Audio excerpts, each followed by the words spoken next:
Howdy folks. I recently got my blades back from being heat treated at Peter's Heat Treat, and I just wanted to basically show how they came back and what you can kind of expect. I had three different blade steels, D2 and Bowler K110, which are analogous to each other, and then CPM 10V. Now these are in D2, this is Bowler K110, and this is actually how they came back from Peters. There really isn't a whole lot of scaling to speak of. I mean, just sort of a layer of oxidation on the steel. It's kind of a, I don't know, almost a straw color. I mean, you can feel it and sort of smell it. It has sort of a sulfury smell to it. So scaling is really minimal. I'm excited to see that because it means there's less work involved to clean it up when you're turning it into a finished product. I'd also like to note that every single one of the Bowler K110 and D2 blades came back perfectly straight. Even the super thin blades. These are 50 thou stock thickness, and I was sort of worried about these, but these came back absolutely perfect.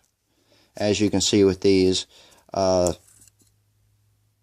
a whole lot of scale to speak of. Some smudging there. Just I'm very pleased with that.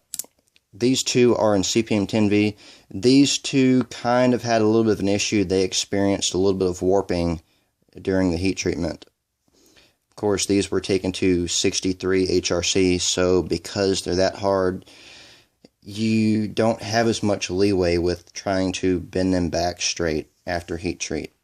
Now this full tang one has a little bit of warpage just in the handle area. The handle's a little bit bowed, but it's not enough to affect things too bad. You could still bolt the handle on there, and the handle material would get sort of curved to mate flat against the steel, so I can work with that.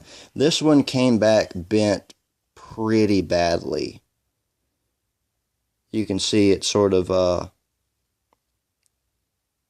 curves this way. So it's dished on this side. This is about 30-35 minutes of scrubbing on a coarse diamond stone. As you can see, it's dished. The middle is recessed and all the corners are sort of pooched up around that. This side's the opposite. So I've been trying to scrub this to make both sides flat again so the handle scales will fit on it correctly. And it's going to take a lot of work. I mean, if that's half hour worth of scrubbing on a diamond stone, I mean, I've still got a whole lot left to do. Bending isn't horrible, but when you put it on a flat surface, it's noticeable. There's some rock, so I'm gonna have to grind that down. But overall, I'm very pleased with the way things turned out. I mean, having 22 out of 24 blades come back perfect, and one very, very minorly bent. This one bent a little more. Overall, it's a good result. I think part of the problem with this is this stock came a little bit warped. I straightened it out to work it, and it stayed straight. Maybe the heating it up had something to do with that. Plus, the CPM 10V requires a very hot soak. You know, we're talking over 2,000 degrees.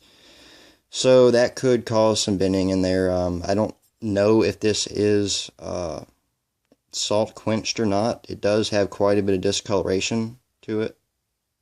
So maybe these are the only two that came back with any sort of real color on there.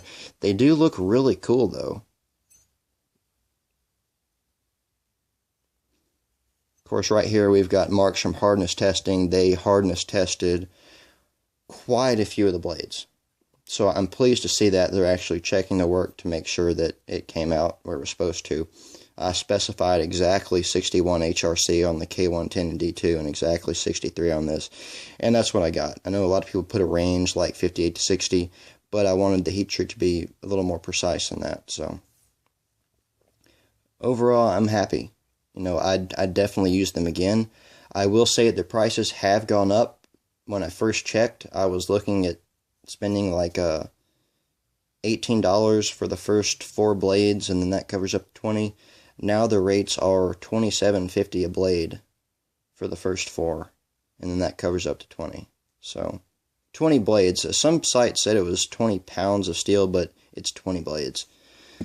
So, and if you switch steels, that $27.50 per blade starts all over again. So those 2 blades right there cost me quite a bit more than the rest of the blades to heat treat.